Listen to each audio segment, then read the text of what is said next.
Siamo coinvolti in molti progetti di ricerca potenzialmente dirompenti per l'industria. È stato proprio per questo approccio innovativo e di curiosità verso il mondo della tecnologia laser che mi sono avvicinato a Castellini Solution.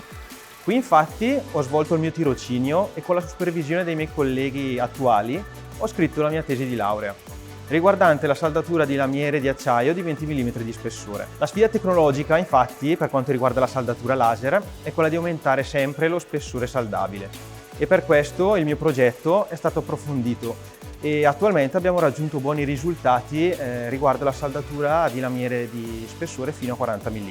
Oltre alla saldatura laser, all'interno di Solution Lab ci occupiamo di progetti legati al taglio laser, dove la sfida tecnologica in questo caso è aumentare la velocità di taglio. Infine portiamo avanti progetti riguardanti trattamenti superficiali. Questo che vedete alle mie spalle, infatti, è un prototipo che utilizziamo per pulire dall'olio di laminazione i coil di acciaio che escono da un impianto di zincatura.